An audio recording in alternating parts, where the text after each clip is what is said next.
Pusik ka na.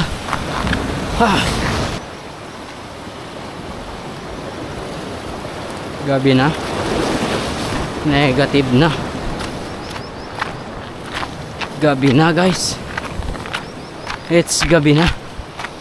It's gabi na. Come on.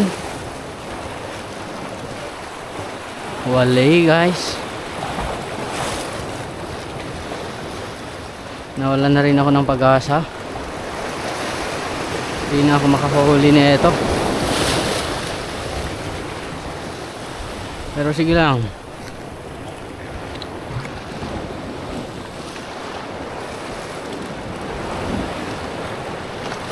Uy, meron pala mga katuks. Uy.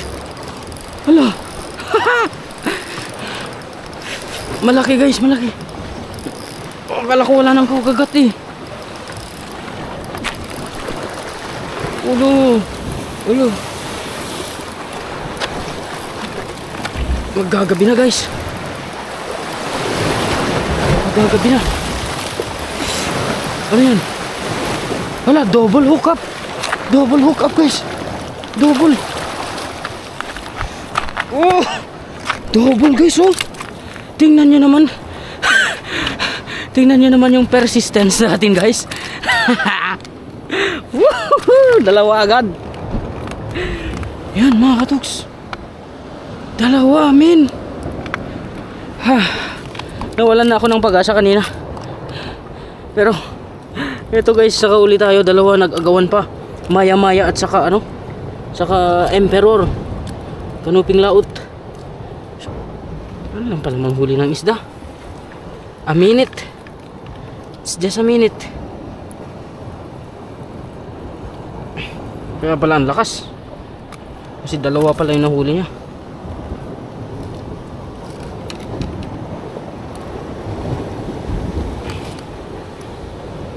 Lalo na sana kung ano, shoutout kay Master Eli. Jig niya to. Pina-field test sa atin. Wala na tayong choice mga katuks, kundi bumalik na talaga. Hindi na natin makita yung dadaanan natin dyan. Delikado, baka may mga ahas. Ahas ba to? Ang problema tong nahuli natin, kung saan ko ilalagay ngayon. Ibubulsa ako to guys. Mamaya oh.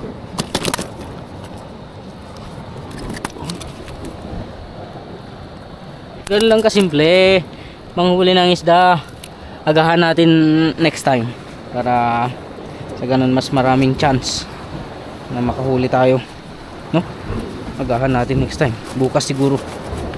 Alright, micro jigging tayo dito sa cliff.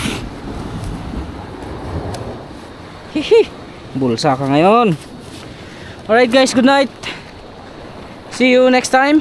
A fish away. Cut, direct cut.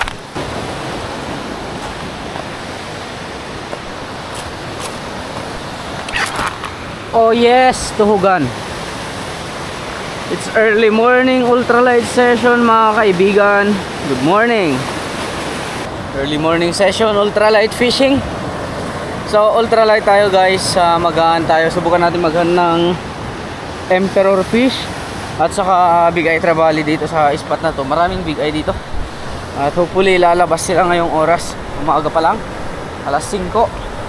At andito tayo, dala-dala natin ang ultralight natin. Hopefully di tayo makatagpo ng mga malalaki dito, pero di natin alam, no?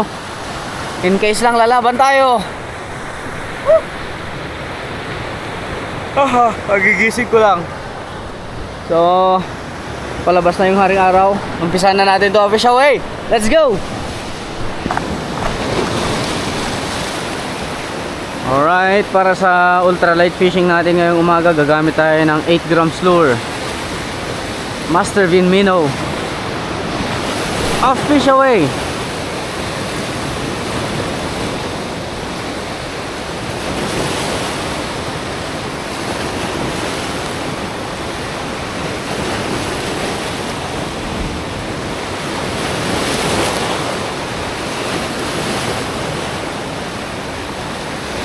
Uy, dali.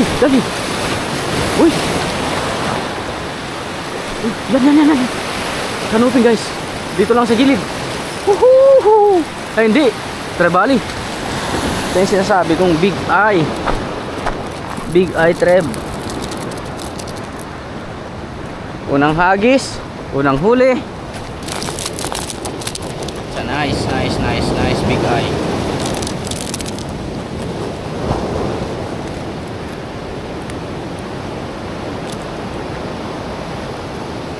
Yung mga ganitong size para sa ultralight. Ang ganda ng laban niya. Ah, hindi siya Big Eye, Brassy. So Brassy Trevally to.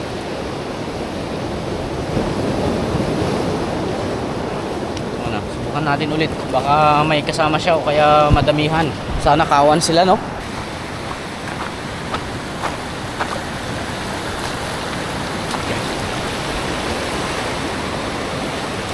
Oh, fish away. Mababaw nga lang to.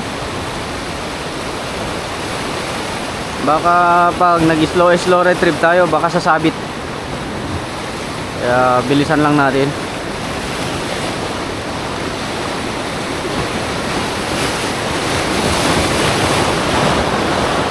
Kung Big Eye sana yun, madamihan sana sila. Pero hindi yun Big Eye eh. Brassy yun. Brassy Trevalis. Pag ganun yung agos, no?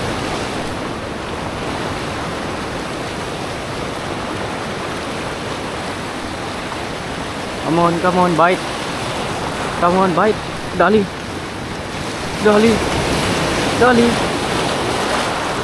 Ano kaya mga yan? Ah, balo mga katuks, oh. Maliliit na balo.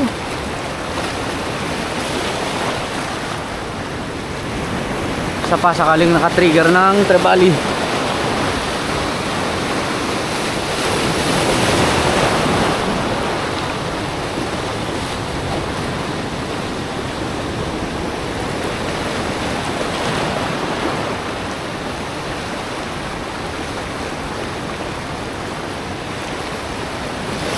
Dali, ala.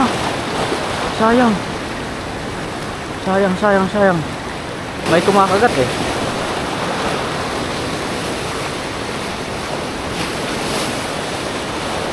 Uy, strike. Ano mo? Balo, guys. Dali na. Balo or Trevally. Yan, dali. Trevally, guys.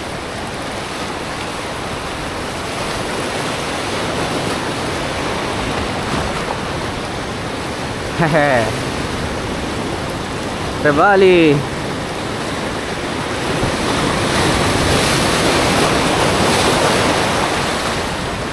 Pangalawang isda. Ito na yung Big Eye. Ito yung Big Eye. So compare natin yung Big Eye sa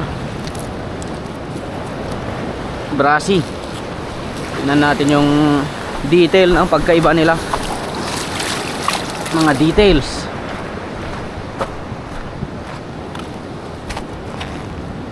Ay hindi, halos parehas. Big Eye yata parehas ah. Meow. Ay hindi guys, may napansin kayong pagkaiba niya? Wala, parehas na isda.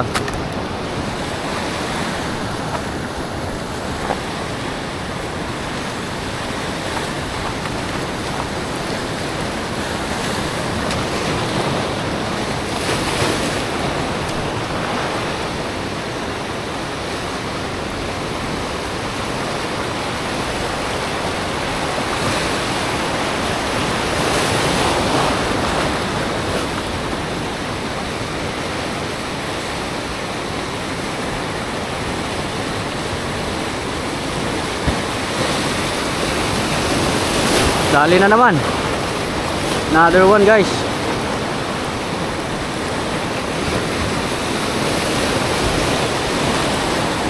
Big Eye again.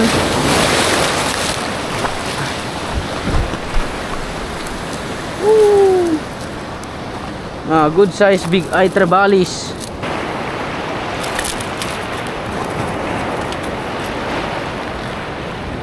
Ayan. Tulas eh. Ayan. Kitang kita nila yung lure natin. Kahit na parang bumubula-bula yung tubig. Ano? Ganda ng ultralight session natin ngayong umaga. Tatlo agad.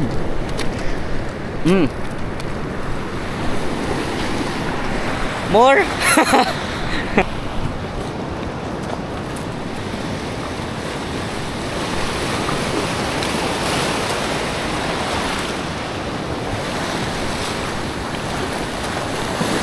Mataas yung high tide niya at saka mabagal bago mag low tide, mga tanghaling tapat na. So best time talaga para pumagilid yung mga predatory. Good size lang na ganito, okay na kasi ultralight lang tayo.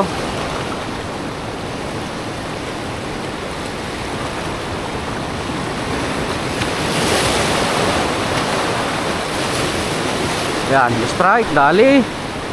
Strike, strike, strike, strike. Strike, strike, dali. No? Tanggal eh. Diyan lang sila oh. Dali. Strike ka naman. Dali, dali, dali mga katuks. Uy, sus, good size to. Sus. Agoy.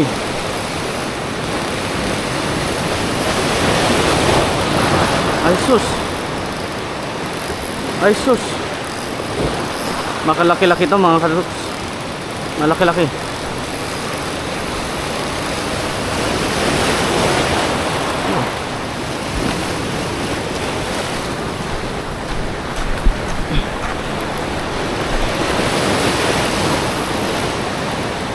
Malaki-laki guys. Ay hindi, foul hook kaya pala malakas. Same size lang. Look at this.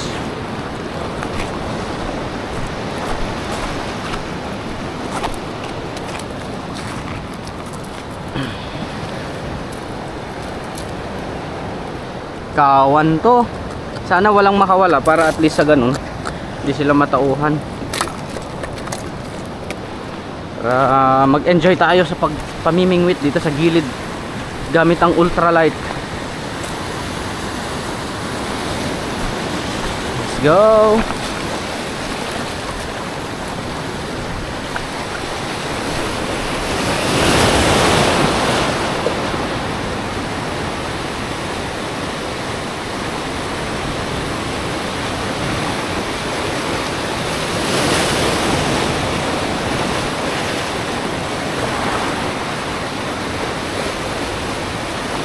Dali. Diyan lang pala sila oh. Ha? Ayun lang. Ayun lang natanggal.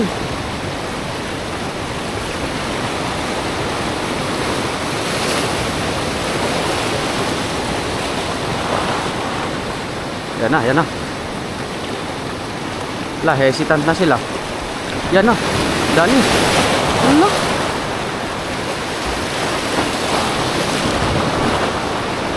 Tanggal mga kaduks.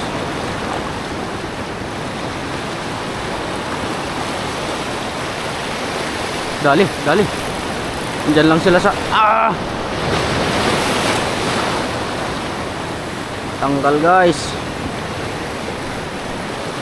Eto na, baka mamaya mapasaktan na sila.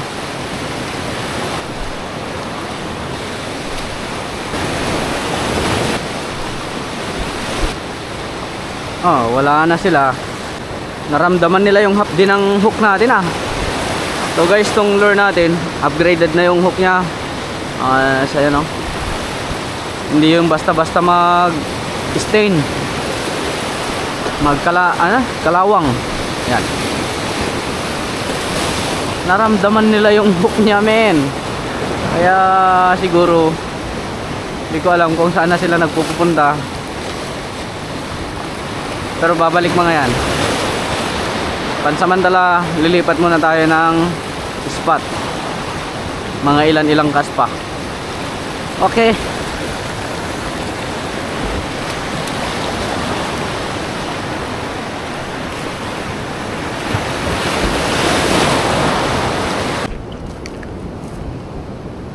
Kung sana walang na-unhook mga kaduks, hindi lang siguro 4 yung huli natin. Na-unhookan tayo eh. Tapos masaktan yung mga yan. May tendency na na sila, pumunta sa malalim, o kaya mas lesser yung aggressive nila. Pero ba sakaling mamaya pag mga pagkalipas ng mga ilang minuto, sana babalik sila sa gilid kasi maramihan mga to. Ulam na. Ulalam na.